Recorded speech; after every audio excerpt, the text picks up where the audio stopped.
এ দুনিয়ার যেই বান্দা বান্দি মালিকের রোজা রাখবে, ওই রোজাদার সায়েম, ওই রোজাদারের জন্য দুইটা খুশি। লিসাইমি ফারহাতান, ফারহাতুন ইনদা ফিতরিহি ওয়া ফারহাতুন ইনদা লিকাই রাব্বিহি। আল্লাহর হাবিব বলেন, আল্লাহ তাআলার হুকুম রোজা রাখনেওয়ালা, আল্লাহ তাআলার বান্দা বান্দি যারাই নাকি রোজা রাখবে, রোজাদার বান্দা বান্দির জন্য দুইটা খুশির সময়। ফারহাতুন ইনদা ফিতরিহি, এক নম্বর খুশির সময় হলো ইফতারের সময়। কোন সময়? ইফতারের সময়। ওয়া ফারহাতুন ইনদা লিকাই রাব্বিহি, আর দুই নম্বর হলো ওই বান্দা বান্দি খুশি হয়ে যাবে কঠিন কিয়ামতের ময়দানে মালিককে দেখার যখন আগ্রহ জন্মাবে, নারী পুরুষ সকলেই যখন হাসরের ময়দানে উপস্থিত হয়ে যাবে, আর মালিক বলবে তোমরা দুনিয়াতে আমি মালিককে না দেখে দেখে ইবাদত করেছো, আজকে এই হাসরের ময়দানে আমি আল্লাহ তোমাদের দেখা দিব। এই কথা বলে যখন মালিক ৭০,০০০ পর্দা যখন সামনে থেকে উঠায়া দিবেন, আর এই বান্দা বান্দি যারা কষ্ট করে না খেয়ে রোজা রেখেছে, এই বান্দা বান্দি যখন মালিককে দেখবে, মালিককে দেখার সাথে সাথেই তারা খুশিতে সেজদায় লুটিয়ে পড়বে। আমার মায়ের কথা পড়লে মনে আধারের মেঘে ঢেকে যায় হৃদয়, শ্রাবণের বাড়ি যেন দু চোখ ভরে, বেদনার স্মৃতি এসে আমায় কাঁদায়, আমায় কাঁদায়। আমার মায়ের কথা পড়লে মনে আধারের মেঘে ঢেকে যায় হৃদয়, শ্রাবণের বাড়ি যেন দু চোখ ভরে, বেদনার স্মৃতি এসে আমায় কাঁদায়, আমায় কাঁদায়। মাগো মাগো,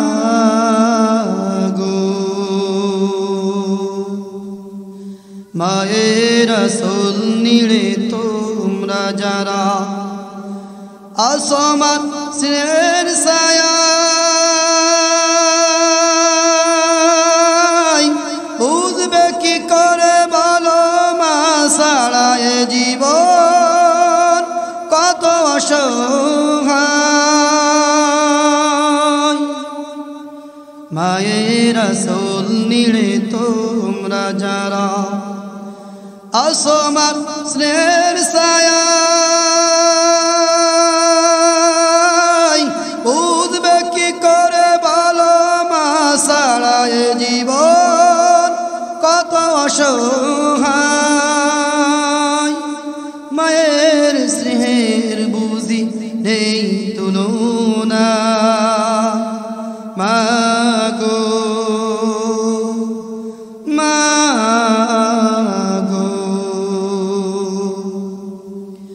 হে রহমান, তোমার কাছেই শুধু এই মুনাজাত, মাকে তুমি ক্ষমা করো, দাও উপহার চিরজান্নাত।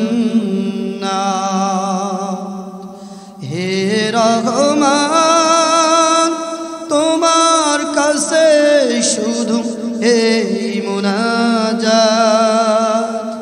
মাকে তুমি ক্ষমা করো, দাও উপহার চিরজান্নাত। শর্তবিহীন তো ভালোবাসা দেবে কে মায়ের মতো, শর্তের আঘাতে সব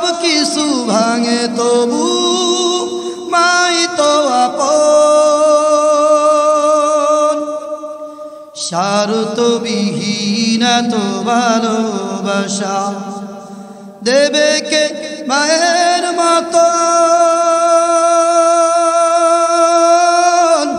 স্বার্থের আঘাতে সব কিছু ভাঙে তবু মাই তো আপন মায়ের স্নেহের বুঝি এই তুলনা মাগো মাগো মাগো মাগো। এই জন্য রব্বি কারীম আল্লাহ পাক রব্বুল আলামিনের দরবারে সকলে দিল থেকে শুকরিয়া তান বলে আলহামদুলিল্লাহ। সম্মানিত উপস্থিতি, মহান রব্বুল আলামিন এই দুনিয়াতে মানব জাতিকে প্রেরণ করছেন, আর এই মানব জাতির প্রেরণের লক্ষ্যে আল্লাহ পাক রব্বুল আলামিন আপনার আমার আদি পিতা আদম আলাইহিস সালাতু ওয়াস সালাম এবং আপনার আমার মাতা হাওয়া আলাইহাস সালাম, এই দুইয়ের মাধ্যমে আল্লাহ পাক রব্বুল আলামিন পৃথিবীতে অসংখ্য মানব জাতি তৈরি করছেন, সৃষ্টি করছেন। আর আল্লাহ পাক রব্বুল আলামিন কালামুল্লাহ শরীফের মধ্যে বলেন, وَخَلَقْنَاكُمْ أَزْوَاجًا, তোমাদেরকে আমি আল্লাহ জোড়ায় জোড়ায় সৃষ্টি করেছি। তার মানে হলো আল্লাহ পাক রব্বুল আলামিন এই মানব জগৎকে আল্লাহ তাআলা সাজিয়েছেন, এই দুনিয়াকে আল্লাহ তাআলা সাজিয়েছেন মানব জাতি দিয়ে। আর এই মানব জাতিদেরকে আল্লাহ তাআলা দুনিয়াতে প্রেরণের মাধ্যম হিসেবে আল্লাহ তাআলা বানিয়েছেন পিতা মাতাকে। আল্লাহ পাক রব্বুল আলামিন তিনি কুদরত আলা সবভাবেই তিনি সৃষ্টি করতে পারেন। তিনি মা ছাড়া সন্তান তৈরি করতে পারেন, আবার আল্লাহ পাক রব্বুল আলামিন মা বাপ ছাড়াই আল্লাহ তাআলা সন্তান তৈরি করতে পারেন। কখনো আল্লাহ তাআলা বাপ ছাড়াই সন্তান তৈরি করতে পারেন। আল্লাহ তাআলার নিজাম দুনিয়াতে আল্লাহ তাআলা দেখিয়েছেন। বাপ মা ছাড়া সন্তান আল্লাহ তাআলা পৃথিবীতে আল্লাহ পাক রব্বুল আলামিন তৈরি করে দেখিয়েছেন আদম আলাইহিস সালাতু ওয়াস সালাম। মা ছাড়া আল্লাহ তাআলা ইনসান জাতির সৃষ্টি আল্লাহ তাআলা দেখিয়েছেন মা হাওয়া আলাইহাস সালাম।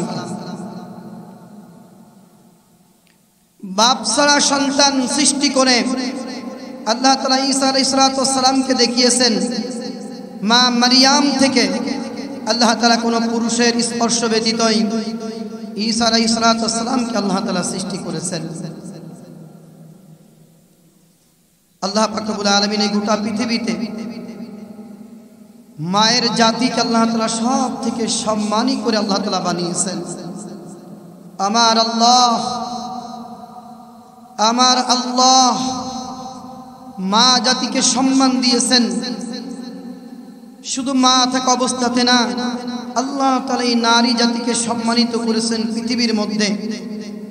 একজন নারী যখন কন্যা, একজন নারী যখন মেয়ে, আল্লাহ রাসূল বলেন ওই কন্যার সম্মান তো এমন, যেই ব্যক্তির একটা কন্যা সন্তান হলো আল্লাহ তার জন্য একটা জান্নাত বরাদ্দ করে দিয়েছেন। যেই ব্যক্তির দুইটা কন্যা সন্তান হলো আল্লাহ তাকে দুইটা জান্নাতের মালিক বানিয়ে দিয়েছেন। যেই ব্যক্তির তিনটা কন্যা সন্তান হলো আল্লাহ তাকে তিনটা জান্নাতের মালিক বানিয়ে দিয়েছেন। এই নারী যখন কন্যা, নারী যখন মেয়ে, আমার আল্লাহ তাদেরকে এই দুনিয়ার মানুষের জান্নাতের উসিলা বানায় দিয়েছে। এই নারী যখন স্ত্রী হয়ে গেল, নারী যখন স্ত্রী হয়ে গেল, আমার আল্লাহ তাদের সম্মানকে বাড়ায় দিয়েছেন। আল্লাহ রাসূল বলেন খায়রুল মাতাঈদ দুনিয়া আল মারাতুস সালিহা, দুনিয়ার মধ্যে সব থেকে বেশি দামি হলো একজন নেককার নারী। আল্লাহ রসুল সব থেকে খৈরুল মাতাই দুনিয়া বলেছেন, সব থেকে দামি বলেছেন এই নারী জাতিকে। নারী যখন স্ত্রী, শুধু তাই নাই, আল্লাহর হাবিব বলেন কোন একজন পুরুষ সৎ, কোন একজন পুরুষ ভালো, এর জন্য তার স্ত্রীর সার্টিফিকেট প্রয়োজন। স্ত্রীর কাছে যদি স্বামী ভালো হয় তাহলে ওই ব্যক্তিটা ভালো। এই জন্য আল্লাহর হাবিব বলেন যে তোমাদের মধ্যে সব থেকে ভালো হলো খিয়ারুকুম খিয়ার আহলিকুম, তোমাদের মধ্যে সব থেকে বেশি ভালো হলো ওই পুরুষ যে তার পরিবারের কাছে ভালো। আবার এই নারী যখন মা রূপ ধারণ করলো, নারী যখন মা রূপ ধারণ করলো, আল্লাহ তার সম্মানকে বাড়ায় দিলেন। আল্লাহর হাবিব বলেন সন্তানের জান্নাত তো তার মায়ের পায়ের নিচে। সুবহানাল্লাহ। আল্লাহর হাবিব বলেন যে তোমাদের মা আছে, আর যদি তোমরা জান্নাত কামাই না করতে পারো তোমাদের মতো হতভাগার কেউ নেই। হে আমার আপনজনেরা, নারীদেরকে তো আল্লাহ রসুল তাদের সম্মানে ভূষিত করেছেন। যে নারীদেরকে এক সময় অবজ্ঞার চোখে দেখা হতো, যেই নারীদেরকে দুনিয়ার মধ্যে অপমানের বস্তু মনে করা হতো, যেই নারীদেরকে দুনিয়ার মধ্যে সব থেকে নিকৃষ্ট বলা হতো, আল্লাহর হাবিব এসে এই নারী জগতের, এই নারী জাতি, আল্লাহর হাবিব তাদের সম্মানকে দুনিয়ার মধ্যে প্রতিষ্ঠিত করেছেন। দুনিয়ার মধ্যে প্রতিষ্ঠিত করেছেন। হে আমার আপনজনেরা, যে নারী এত সম্মানী, যে নারীর এত ফজিলত, যে নারীর এত সম্মান আর মর্যাদা, ওই নারী জাতি যদি তার আপন জায়গাতে না থেকে তার আপন সম্মানের জায়গাটাটুকু যদি সে বজায় না রাখে, ওই নারীকেই সব থেকে দুনিয়ার মধ্যে নিকৃষ্ট বলা হয়েছে। নারী তার আপন জায়গাতে যদি থাকে, নারী হলো সব থেকে সম্মানের পাত্রী, নারী হলো সকলের ঊর্ধ্বে। আর যদি নারী খারাপ হয়ে যায়, তার আপন জায়গাতে সে যদি প্রতিষ্ঠিত না থাকে, আল্লাহর হাবিব বলেন এই নারীর কারণে অনেক মানুষ জাহান্নামে যাবে, আর এই নারীরাই অধিকাংশ জাহান্নামে থাকবে। হে আমার মায়েরা, হে আমার বোনেরা, যেই নারীকে আল্লাহ রাসূল এত সম্মানী বানাইলেন, দুনিয়ার মধ্যে সম্মানের পাত্রী হিসেবে প্রতিষ্ঠিত করলেন, ওই নারী যদি তার জায়গাটা ঠিক না রাখে তো নারী তো জাহান্নামে বেশি থাকবে। এটা তো বড় দুঃখের বিষয়। কারণ আমার মা আমাকে এত কষ্ট করে লালন পালন করে আমার মা জাহান্নামে যাবে, আমার বোন জাহান্নামে যাবে, এটা তো মানার ব্যাপার না, এটা তো বিশ্বাসের যোগ্য না। কিন্তু আল্লাহর হাবিব তো নিজেই বললেন নারীরাই জাহান্নামে বেশি যাবে। এজন্য নারীরা যদি জাহান্নাম থেকে মুক্তি পাইতে চাই, নারীদের কিছু করণীয় আমল আছে। আল্লাহ রাসূল সাল্লাল্লাহু আলাইহি ওয়াসাল্লাম নারীদেরকে স্বল্প এবং সীমিত আমলের দ্বারা জান্নাত কামাইয়ের সুযোগ করে দিয়েছেন। আল্লাহ তিনার হাবিবের মাধ্যমে জানিয়েছেন, হে দুনিয়ার নারী জাতি, আমি আল্লাহ তোমাদের অতি দুর্বল করে তৈরি করেছি। আমি আল্লাহ তোমাদেরকে অতি নম্র আর ভদ্র করে তৈরি করেছি। এজন্য দুনিয়ার ঝামেলা তোমরা বহন করতে পারবে না।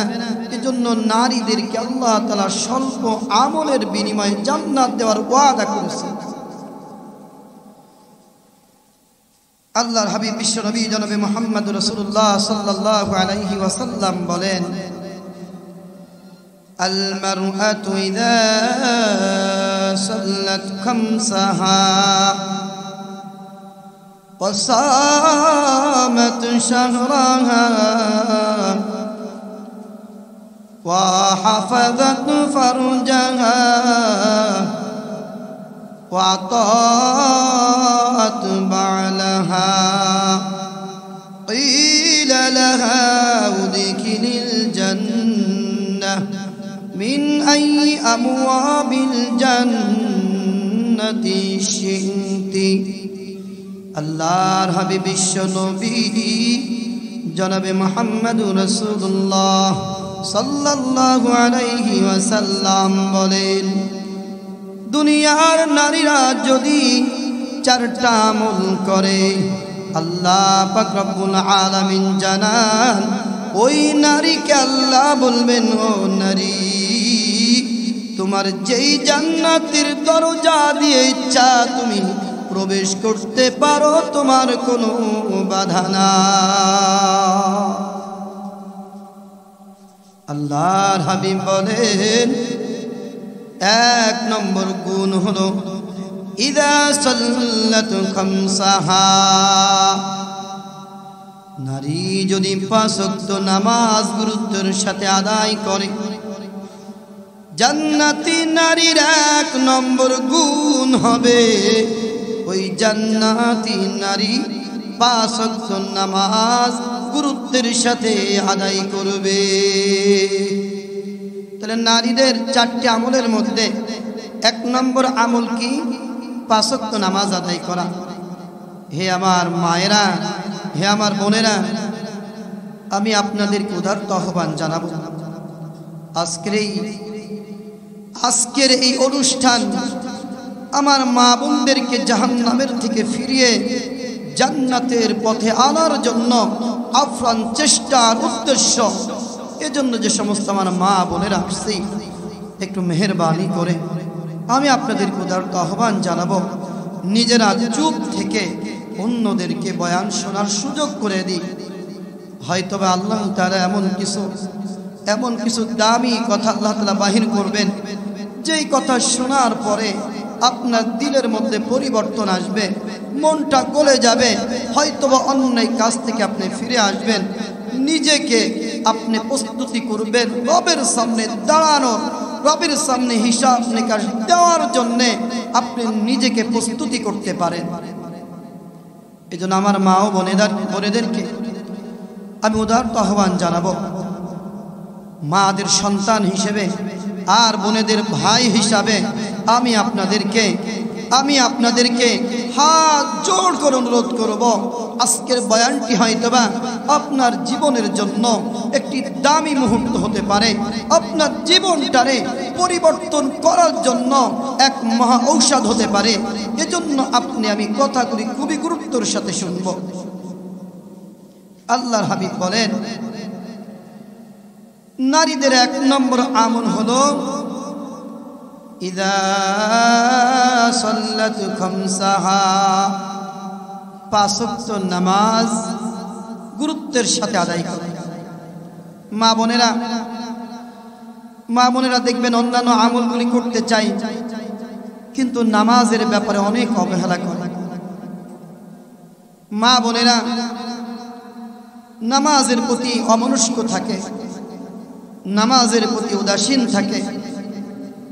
যারা নামাজ পড়ে না, তো তারা পড়ে না, সংসারের বিভিন্ন কাজ কামের বাহানা দিয়ে, ছোট্ট বাচ্চার বাহানা দিয়ে অনেক মা বোনেরা তো আছে বছরকে বছর তারা নামাজ পড়ে না, আল্লাহ তাআলার কুদরতি পায়ে তারা সেজদা দেয় না। আর যারা অনেকে নামাজ পড়েন, কিন্তু দেখা যায় নামাজ অনেকে পড়েন তো ঠিক মতো নামাজ পড়েন না, ঠিক সময়কে খেয়াল রেখে পড়েন না। দেখা যায় অনেক ক্ষেত্রে রান্না বান্না করতে করতে প্রায় আসরের আগ মুহূর্ত আমার আল্লাহ ডেকে বলেন, ও দুনিয়ার ঈমানদারেরা শোনো, আমি আল্লাহ তোমাদের উপরে রোজাকে ফরজ করেছি। যারা দুনিয়ার মধ্যে ঈমান আনছে, চাই নারী হোক চাই পুরুষ হোক, প্রত্যেকের উপরে আল্লাহ তাআলা রোজাকে ফরজ করেছেন। আমার আল্লাহ কেন রোজাকে ফরজ করলেন মালিক জানান, লাল্লাকুম তাত্তাকুন, যাতে করে তোমরা মুত্তাকি হতে পারো, খোদা ভীতি তোমাদের দিলের মধ্যে আসে। আমার আল্লাহ রোজা ফরজ করলেন যাতে করে আমরা খোদা ভীতি অর্জন করতে পারি, আল্লাহর ভয় দিলের মধ্যে আনতে পারি। কিন্তু দেখা যায় অনেক মা বোনেরা আছে যারা রোজা রাখতে চায় না বিভিন্ন বাহানা দিয়ে। অনেক মা বোনেরা এমনও আছে তারা চিন্তা করে যদি রোজা রাখি শরীরটা খারাপ হয়ে যাবে, চেহারাটা নষ্ট হয়ে যাবে। এই জন্য অনেক মা বোনেরা আছে রোজা রাখে না। যেই চেহারাটা তোমার মালিক তোমাকে দিল, ওই মালিক তোমাকে রোজা রাখার হুকুম দিল, যেই মালিক তোমাকে চেহারা দিল, সৌন্দর্য বানায়া দিল, ওই মালিক যখন তোমাকে রোজা রাখার হুকুম দিল গো, ওই মালিকের হুকুম না মানিয়া তুমি ওই চেহারার সৌন্দর্যটাকে তুমি সুন্দর রাখতে, ঠিক রাখতে তুমি মালিকের হুকুম মানলা না। ও গো মা, তোমার তো জানা নাই এই মালিকের হুকুম না মানার কারণে কবরের মধ্যে যখন তুমি যাবে, এই তোমার সুন্দর চেহারাটারে পোকা মাকড়ে খাবলিয়ে খাবলিয়ে খাবে, তোমার চেহারাটা নষ্ট হয়ে যাবে। এই জন্য তুমি রোজা রাখলা না। ও গো মা, ও আমার প্রাণ প্রিয় কলিজার টুকরা আমার বোন, অনেক বোনেরা আছে এমন, অনেক বোনেরা আছে এমন যারা নাকি রোজা রাখতে চায় না। রোজা না রাখার বিভিন্ন তাল বাহানা দেন, বিভিন্ন বাহানা দিয়ে রোজা রাখতে চায় না। অনেকে পড়াশোনার বাহানা দিয়ে রোজা রাখতে চায় না। অনেকে বা সন্তান মানুষ করার জন্য রোজা রাখতে চায় না। অনেকে বা সন্তান আছে ছোট্ট বাচ্চা, দুধ পানকারী অনেক বাচ্চা আছে। অনেক মা মনে করে যদি আমি রোজা রাখি তাহলে হয়তো আমার সন্তানটা দুধ পাবে না, হয়তো বা সন্তানটা রোগা হয়ে যাবে, অসুস্থ হয়ে পড়বে। কিন্তু আমি ডেকে বলি, ও গো মা, তোমার মালিকের রিজিকের ব্যাপারে ধারণা নাই। তোমার শরীরের মধ্যে রক্ত ছিল, পানি ছিল,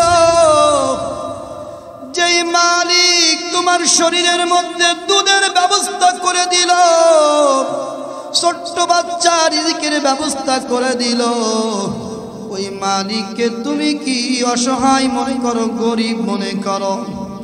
যেই মালিক তোমার শরীরের মধ্যে বাচ্চা রিজিকের ব্যবস্থা করে দিলেন, তুমি যদি ওই মালিকের হুকুম মানো, ওই মালিক কি তোমার শরীরের মধ্যে, তোমার স্তনের মধ্যে কি দুধের ব্যবস্থা করতে পারে না? ওই মালিক তোমার সন্তানের রিজিক নিযুক্ত করে রাখছে, ওই রিজিক যা পাওয়ার সে পেয়ে যাবে। তুমি যদি মালিকের হুকুম মানো, মালিক তোমার সমস্ত কষ্ট লাঘব করে দিবে। আল্লাহ রাসূল বিশ্ব নবী জনাবে মুহাম্মদ রাসূলুল্লাহ সাল্লাল্লাহু আলাইহি ওয়াসাল্লাম বলেন, হে দুনিয়ার মানুষ, তোমরা যদি রোজা রাখতে পারো, তোমাদের মালিক আল্লাহ তোমাদের রোজা রাখার ব্যাপারে এই রোজার মাসটাকে কত ফজিলতপূর্ণ বানায় দিয়েছেন তোমরা যদি জানো, তাহলে দিল থেকে যদি তোমরা বিশ্বাস করো, তাহলে তোমরা আল্লাহর দেওয়া রোজাকে তোমরা ভাঙতে না। আল্লাহর হাবিব বলেন, কুল্লু আমল ইবনে আদম ইদাফুল হাসানাতু বিআশরি আমসালিহা ইলা 700 যিফিন। ক্বালা আল্লাহু তাআলা ইল্লা সাওম ফাইন্নাহু লি ওয়া আনা আজজি বিহি। আল্লাহর হাবিব বলেন, ও দুনিয়ার মানুষ, তোমরা শুনে রাখো, বনি আদমের প্রত্যেকটা আমলকে আল্লাহ তাআলা 10 গুণে বাড়ায়া দেন। 10 গুণ থেকে বাড়াইতে বাড়াইতে আল্লাহ 700 গুণ পর্যন্ত বাড়ায়া দেন। আল্লাহর হাবিব বলেন কিন্তু তোমাদের রব আল্লাহ যেই ব্যক্তি মালিকের জন্য রোজা রাখবে ওই মালিক আল্লাহ বলেন আসসাউমুলি এই রোজা হলো আমার জন্য আর যেই বান্দা আমার জন্য রোজা রাখবে আমি মালিক নিজে হাতে তার পুরস্কার দিয়ে দিব।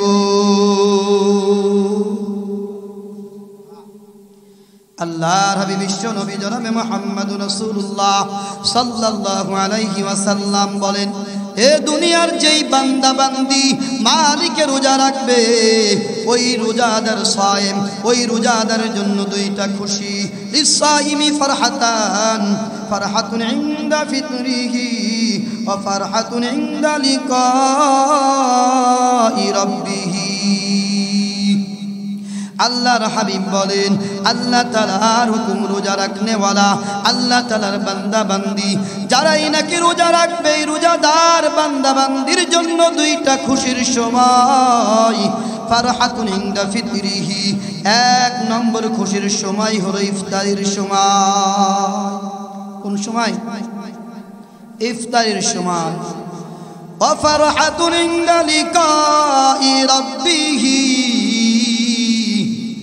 আর দুই নম্বর হলো ওই বান্দা বান্দি খুশি হয়ে যাবে কঠিন কিয়ামতের ময়দানে মালিককে দেখার যখন আগ্রহ জন্মাবে নারী পুরুষ সকলেই যখন হাসরের ময়দানে উপস্থিত হয়ে যাবে আর মালিক বলবে তোমরা দুনিয়াতে আমি মালিককে না দেখে ইবাদত করেছো আজকে এই হাসরের ময়দানে আমি আল্লাহ তোমাদের দেখা দিব।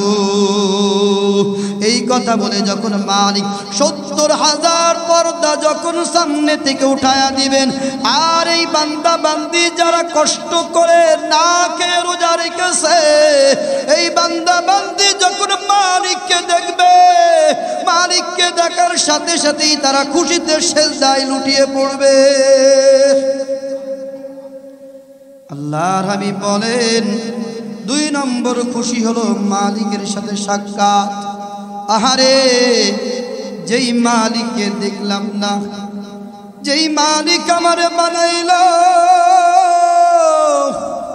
যেই মালিক আমাকে দুনিয়াতে পাঠানোর আগেই মায়ের গর্ভে দেশে আমার রিজিকের ব্যবস্থা করে দিল আমার দুনিয়াতে ভূমিষ্ঠ হওয়ার পরে মার স্থানে আমার জন্য খাবারের ব্যবস্থা করে দিল দুনিয়াতে প্রতিটা মুহূর্ত প্রতিটা সেকেন্ড যে আল্লাহ আমাকে রিজিকের মধ্যে নিয়ামতের মধ্যে রাখলো ওই মালিককে দেখার স্বাদ আমাদের সকলের আছে না?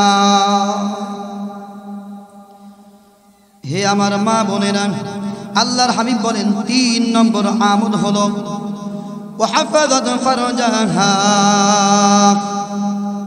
৩ নম্বর হলো যেই নারী তার সতীত্বকে হেফাজত করবে যেই নারী নিজেকে পর্দায় আবৃত রাখবে ওই নারীকে আল্লাহ তার খুশি মতো জান্নাত দান করবে। ৩ নম্বর আমল হলো পর্দার আমল। কিসের আমল? ৩ নম্বর আমল বলেন কিসের আমল? পর্দার আমল। আল্লাহর হাবিব বলেন আল্লাহ পাক রব্বুল আলামিন নারীদেরকে পর্দার বিধান দিয়ে দিয়েছেন। পর্দার বিধান কেন দিলেন? পর্দার বিধান এই জন্য দিলেন নারীরা হলো মুক্তার মতো। কিসের মতো? নারীরা হলো মুক্তার মতো দামি জিনিস। আমি আপনাদের কাছে প্রশ্ন রাখতে চাই আমার পর্দার আড়ালে আমার মা গো ও আমার বোন আমি আপনাদের কাছে প্রশ্ন রাখতে চাই আপনারা আস্তে আস্তে এই ভিতর থেকেই জবাব দিবেন নিজের কান মতো শুনে তাহলে আপনার দিল পর্যন্ত আপনার কথাটা পৌঁছাবে। দুনিয়ার মধ্যে সব থেকে দামি জিনিস দেখা যায় হীরামণি মুক্তা। আমাদের কাছে ওগুলা নাই, আমাদের কাছে আছে স্বর্ণ। বলেন তো দেখি স্বর্ণ দামি জিনিস না সস্তা জিনিস? এই স্বর্ণ দামি জিনিস এই স্বর্ণ কি যেখানে সেখানে কেউ ফেলায় রাখে? কারণটা কি? স্বর্ণ হলো দামি জিনিস, এই জন্য এটারে লুকায় রাখে, সযত্নে রাখে, খুব গুরুত্বের সাথে সযত্নে সেটারে সংরক্ষণ করে। কারণ এটা যদি যেখানে সেখানে পড়ে থাকে তাহলে চোর ডাকাতরা সেটা লুণ্ঠন করে নিয়ে যাবে। কথা বলেন ঠিক কিনা? নারীরা হলো মুক্তার মতো। মুক্তা কি যেখানে সেখানে পাওয়া যায়? মুক্তা থাকে ঝিনুকের মধ্যে। কিসের মধ্যে? মুক্তা ঝিনুকের মধ্যে থাকে, ওইটা সংরক্ষণ থাকে। কারণ হলো মুক্তা অনেক দামি জিনিস। আল্লাহ তাআলা এই দামি জিনিসটারে মুক্তা ঝিনুকের মধ্যে দিয়ে দিয়েছেন যাতে করে নারী, যাতে করে ওই মুক্তাটা সংরক্ষণ থাকে। এই জন্য আল্লাহ তাআলাও নারী জাতির জন্য পর্দার বিধান আল্লাহ তাআলা নাজিল করেছেন যাতে করে নারী দামি জিনিস, এই দামি জিনিস যাতে সংরক্ষণ থাকে। নারীরা থাকবে সংরক্ষণে। কিসের মধ্যে থাকবে বলেন? কথা জোরে বলেন না, নারী কিসে থাকবে? নারীরা থাকবে সংরক্ষণে। হে আমার আপনজনেরা, নারীরা যদি নিজেরা পর্দা না করে আর নিজেদেরকে যদি বিলায় দেয় তাহলে নারীরা নিজেদের সম্মান নিজেরাই নষ্ট করছে। কথা বলেন ঠিক কিনা? এজন্য নারীদেরকে পর্দার সাথে চলতে হবে। 3 নম্বর আমল হলো পর্দার সাথে চলা। পর্দা হলো দিনের বিধান পালন করো তাই, পর্দা ছেড়ে চললে নারীর কোনো মূল্য নাই। পর্দা হলো দিনের বিধান পালন করো তাই, পর্দা ছেড়ে চললে নারীর কোনো মূল্য নাই। নারী যদি পর্দা করে, নারীর পর্দার মধ্যেই তার সংগ্রাম, নারীর পর্দার মধ্যেই তার মূল্য, নারী পর্দার মধ্যেই তার দাম। আর নারী যখন পর্দা থেকে বাইরে আসবে তার কোনো দাম নাই। আপনারা জানেন, বিভিন্ন বক্তা আপনাদেরকে উদাহরণ দিয়ে দিয়ে বুঝাইছে। আমার মা আমার বোনদেরকে ছোট্ট করার কারণে না, ছোট্ট করার উদ্দেশ্য না, আমার মা বোনদের তাদের সম্মান দেখানোর জন্যে, তাদের মর্যাদা বোঝানোর জন্যে। হে আমার আপনজনেরা, আল্লাহ পাক রব্বুল আলামিন দুনিয়াতে দেখবেন যতগুলা ফল তৈরি করেছেন প্রত্যেকটি ফলের উপরে আল্লাহ তাআলা একটা আবরণ দিয়ে দিয়েছেন। আবরণ আছে না নাই? ফলের উপরে খোসা আছে না নাই? ফলের উপরে খোসা রেখেছেন কেন? যাতে করে এটা নষ্ট না হয়। কি বলেন? যাতে করে নষ্ট না হয়। খুব ভালো কলা বাজারে বিক্রয় হবে, সেটা যদি খোসা থাকে তাহলে দামে বিক্রয় হয়। খোসা ছিললে ফেলাইলে ওটার আর দাম থাকে না। কথা বলেন ঠিক কিনা? এজন্য আমার মা আমার বোনেরা তাদের পর্দায় অহংকার, পর্দায় অলংকার। নারীর শোভা হলো পর্দার মধ্যে, পর্দার বাহিরে নারীর কোনো শোভা নাই। নারীর জন্য পর্দা হলো তার সৌন্দর্য, নারীর জন্য পর্দা হলো তার সংগ্রাম, নারীর জন্য পর্দা হলো তার নিজের আবরণ আর সংরক্ষিত। মা বোনের প্রশ্ন আসতে পারে, আল্লাহ তারা এত সুন্দর করে বানিয়েছেন, এত সুন্দর চেহারা নারীদেরকে দিয়েছেন, সেটা যদি দেখাইতে নাই পারি লাভটা কি হলো? তাহলে আল্লাহ এত সুন্দর চেহারা কেন বানাইলেন? হে আমার মা বোনেরা, ছোট্ট একটি ঘটনা আমি আপনাদেরকে বলি। যদি আপনারা ঘটনাটি গুরুত্বের সাথে শোনেন, ইনশাআল্লাহ তাআলা দেখবেন আপনাদের মনের প্রশ্নগুলি চলে যাবে, মনটা হালকা হয়ে যাবে, পর্দার প্রতি আপনাদের আগ্রহ জন্মাবে। এক মোল্লা মৌলবীর কাছে প্রশ্ন করেছে এক বোন, বলছে, হুজুর, আল্লাহ পাক রব্বুল আলামিন আমাদের চেহারা এত সুন্দর করে বানাইছেন, এত সুন্দর করে আল্লাহ বানাইলেন কেন? যদি না দেখাইতে পারি লাভটা কি? এবার আলেম জিজ্ঞাসা করে, মা তোমার হাতে কি? বলো। বলে, আমার হাতে ডিম। আর তুমি এমনি ভাবে জড়সড় হয়ে চলছো, তার কারণটা কি? বলছে, হাতে আমার ডিম আছে। এবার আলেম জিজ্ঞাসা করে, মা এই ডিমগুলা তুমি ভেঙে ফেলো। এবার ওই নারী বলতেছে, না, ডিমগুলা আমি ভাঙবো না। কেন তুমি ডিমগুলাকে ভাঙবে না? বলছে, আমি এই ডিমগুলা ভাঙবো, এখানে যদি ভাঙি তাহলে রাস্তাঘাট নষ্ট হয়ে যাবে। ডিমগুলা আমি ভাঙবো, আমার মার কাছে আমি দেব। মা রান্নাঘরে যে ডিমগুলা ভেঙে ভেজে ভেজে আমাদেরকে দেবে। এবার আলেম জিজ্ঞাসা করে, মা সামান্য একটা ডিম আমি তোমাকে ভাঙতে বললাম, ডিমটাকে তুমি ভেঙেই তো খাবে, রাস্তার মধ্যে ভাঙলে না। আমি জিজ্ঞাসা করলাম, কেন তুমি ডিমটারে ভাঙবে না? তুমি বললে যদি ডিম এখানে ভাঙি রাস্তাঘাট নষ্ট হয়ে যাবে। ডিম ভাঙার জায়গা হলো রান্নাঘর, মার হাতে দেব। মা রান্নাঘরে নিয়ে ডিমটা ভেঙে ভেজে তারপরে আমাদেরকে খাওয়াবে। আলেম ডেকে বলে, মা সামান্য একটা ডিম, তারও সঠিক জায়গা আছে, নির্দিষ্ট একটা জায়গা আছে। রাস্তাঘাটে যদি ভাঙো রাস্তাঘাট নষ্ট হয়ে যাবে। আল্লাহ পাক রব্বুল আলামিন পর্দার বিধান তোমাদেরকে দিয়েছেন। ওগো মা, তোমার এই চেহারাটা দেখার একটা নির্দিষ্ট জায়গা আছে। তোমার এই সুন্দর চেহারাটা দেখানোর সুন্দর সুনির্দিষ্ট একটি জায়গা আছে, পাত্র আছে। তোমার এই সুন্দর চেহারাটা দেখানোর নির্দিষ্ট জায়গা হলো তোমার ঘর। আর এই সুন্দর চেহারাটা দেখার মালিক হলো তোমার স্বামী। ওগো মা, যদি রাস্তাঘাটের মধ্যে তুমি ডিম ভাঙো রাস্তাটা নষ্ট হয়ে যাবে, মানুষ পিছিল খেয়ে পড়ে যাবে আর তোমাকে গালিমন্দ করবে। ওগো মা, আল্লাহ তোমারে বানাইছেন কত সুন্দর করে।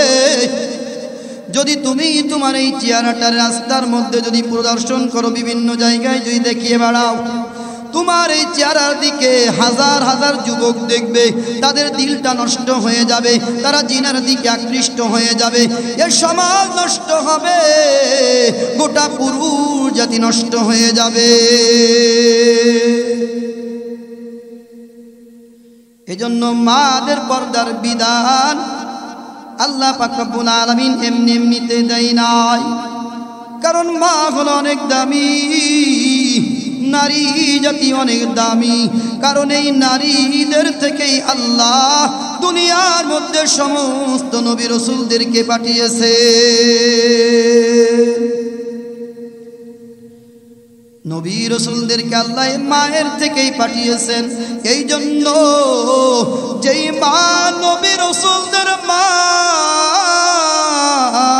আল্লাহ তাদেরকেই দামি বানিয়েছেন। কারণ এই মায়ের গর্ভ থেকেই বাইর হয়েছে শাহজালাল। কারণ এই মায়ের গর্ভ থেকেই বাইর হয়েছে আব্দুল কাদের জিলানী রহমাতুল্লাহ আলাইহি। এই মায়ের গর্ভ থেকেই বাইর হয়েছে শাহ মাকদুম শাহ ফরহাদ। এজন্য মারা অনেক দামি, অনেক দামি, অনেক দামি। হে আমার আপন জনেরা, আমার পর্দার আড়ালে সম্মানিতা মা ও বোনেরা, আল্লাহ পাক রব্বুল আলামিন দামি বানিয়েছেন। কেমন দামি বানাইলেন, পর্দার প্রতি কেমন গুরুত্ব দেওয়া উচিত। ফাতেমাতুজ জাহরা, হযরত ফাতেমা রাদিয়াল্লাহু তাআলা আনহার জীবনী দেখলে দেখা যায় পর্দার প্রতি তার কত গুরুত্ব।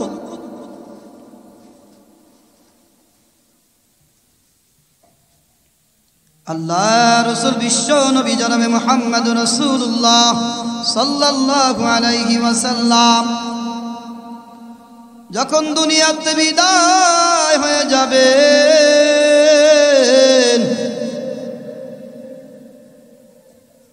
জনাবে মুহাম্মদুর রাসূলুল্লাহ সাল্লাল্লাহু আলাইহি ওয়াসাল্লাম নিজের কন্যা ফাতেমা রাদিয়াল্লাহু তাআলা আনহাকে কাছে ডাকলেন। ডাকার পরে তার কানের কাছে মুখ মুবারকটা নিয়ে কি যেন বললেন। ফাতেমাতুজ জাহরা রাদিয়াল্লাহু তাআলা আনহা কাঁদতে শুরু করলেন। ফাতেমা রাদিয়াল্লাহু তাআলা আনহা কাঁদেন। কাঁদতে কাঁদতে তিনি মাটির মধ্যে গড়াগড়ি দেন। আল্লাহর হাবিব আবার ডাকলেন, কানের কাছে কি জানি বললেন, তিনি হাসতে শুরু করলেন।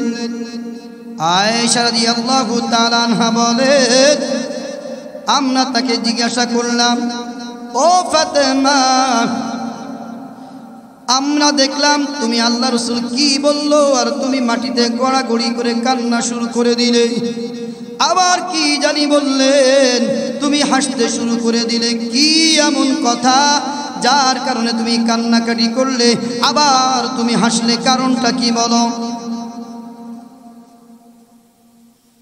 ফাতেমাতুজ জাহরা রাদিয়াল্লাহু তাআলা ডেকে বলেন, প্রথম আল্লাহ রাসূল যখন আমার কানের কাছে ডাকলেন, কানের কাছে ডেকে বললেন, ও ফাতেমা,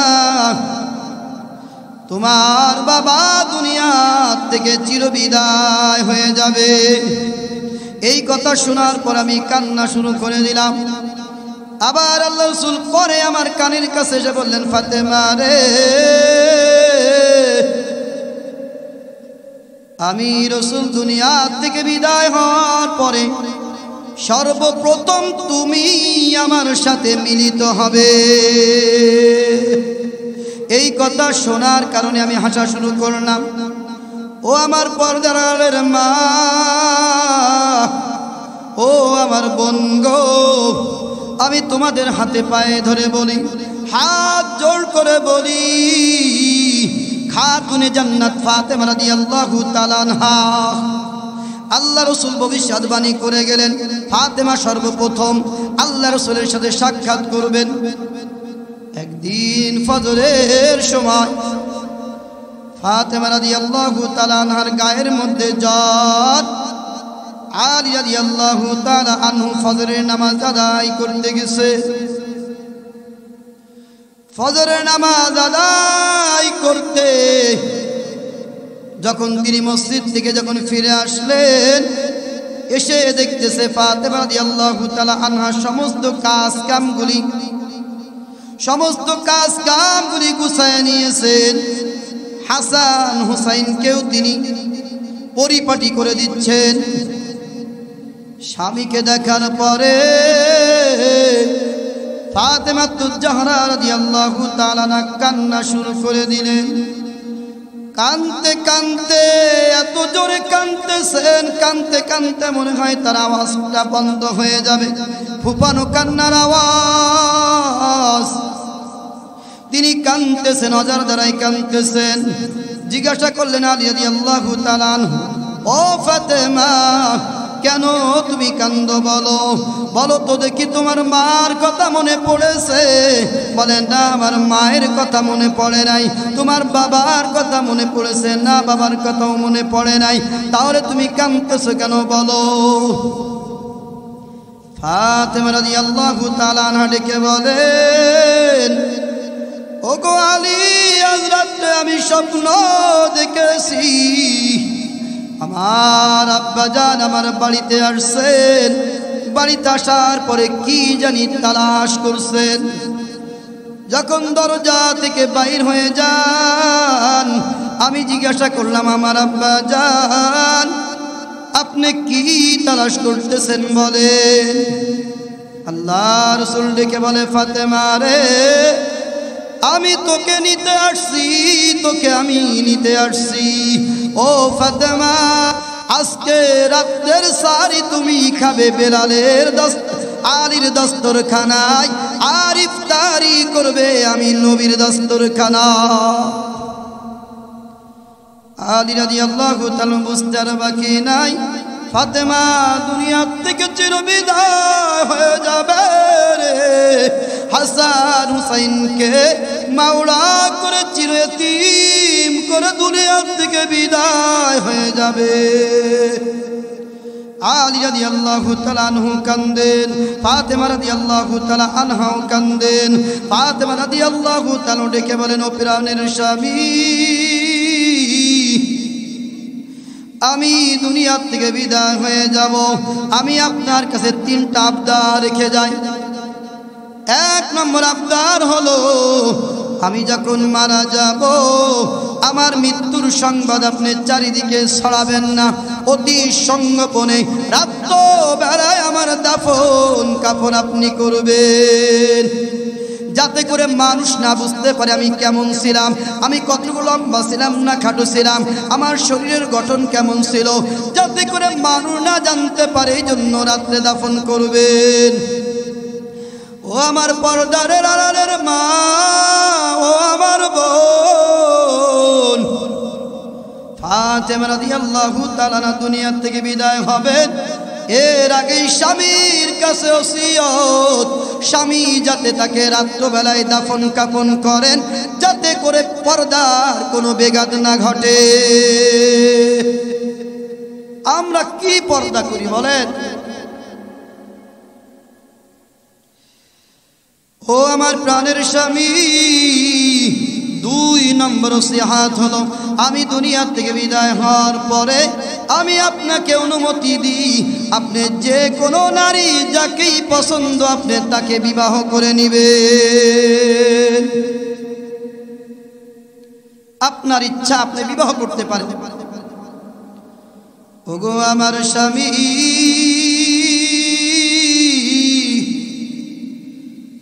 আমি দীর্ঘদিন আপনার সাথে সময় কাটাইছি, সংসার করেছি, আমি ঠিক মতো আপনার খেদমত করতে পারি নাই গো স্বামী, খেদমত করতে পারি নাই।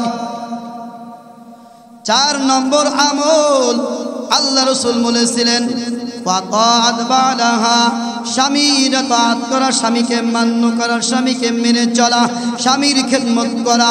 যেই নারী স্বামীর খেদমত করবে আল্লাহর জান্নাত যেটা ইচ্ছা সেটাই প্রবেশ করবে। ফাতেমা রাদিয়াল্লাহু তাআলা ডেকে বলেন, ওগো প্রাণের স্বামী, আমি জানি দুনিয়া থেকে চিরবিদায় হয়ে যাব, আপনার কাছে আমি ক্ষমা চাই, আমি আপনাকে কত কষ্ট দিয়েছি গো প্রাণের স্বামী, আমি আপনার ঠিক মতো খেদমত করতে পারি নাই।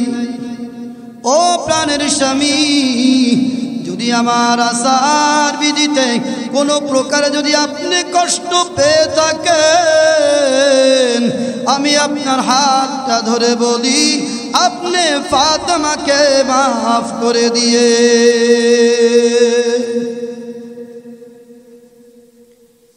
হে আমার মায়েরা, আমার বোনেরা, আজকে স্বামীর প্রতি যে অবহেলা অবজ্ঞা আপনারা জানেন, আপনারা নিজেরাই দেখতেছেন, কত পরিবারে এমন আছে স্বামীর কোনো মূল্য নাই, স্বামীর কোনো দাম নাই, স্বামী যাই করে তার কাছে পছন্দ লাগে না। স্বামীর নামান্য করার কারণে, স্বামীর অবহেলা করার কারণে, স্বামীর না শুকরিয়া করার কারণে আল্লাহর হাবিব বলেন, জাহান্নামের মধ্যে আমি যে নারীদেরকে দেখেছি, ওই নারীদের জাহান্নামে যাওয়ার অন্যতম একটা কারণ হলো সে নারীর না, সে পুরুষের স্বামীর না শুকরিয়া করে, পুরুষের না শুকরিয়া করে, এই জন্য আমি জাহান্নামে যেতে দেখেছি। অনেক নারী তো এমন আছে, স্বামী সারাটি জীবন তার সুন্দর দেখভাল করেছে, তার জন্য জীবনটা ব্যয় করে দিয়েছে, কিন্তু একদিন যদি ত্রুটি হয় তো দেখা যায় ওই নারী বলে, তোমার সংসারে আসলাম, এতটা জীবন কাটালাম, কোনোদিন সুখের মুখ চোখে দেখি নাই। কি বলেন আমার মা বোনেরা? এমন নাশুকুর নারী আছে না নাই? অনেকে আছে, স্বামীর হুকুম মানতে চায় না, স্বামীকে অবহেলা করে, বোঝে তখন যখন আর স্বামীটা ফুরায়। অনেক বিধবা নারী আছে, তাদের কাছে জিজ্ঞাসা করেন যে তাদের এই বিধবা অবস্থাটা কেমন কাটতেছে, বারবার তাদের কাছে মনে হয়, ওই স্বামীটা যদি থাকতো, সে পাগল হোক ছাগল হোক সে কাণ্ড জ্ঞানহীন হোক, মূর্খ হোক, যদি আমার স্বামীটা থাকতো তাহলে আমার জন্য আজকে কতই না ভালো হতো। স্বামী না থাকলে আপনার চাইরানার মূল্য নাই। দেখবেন স্বামী যদি মারা যায়, সন্তানরা ঠিকমতো দেখভাল করতে চায় না, সন্তানরা ঠিকমতো তার দেখাশোনা করতে চায় না। তার স্বামী না থাকলে নিজের বাড়িতে মা বোনের কাছেও তার কোনো মূল্য থাকে না।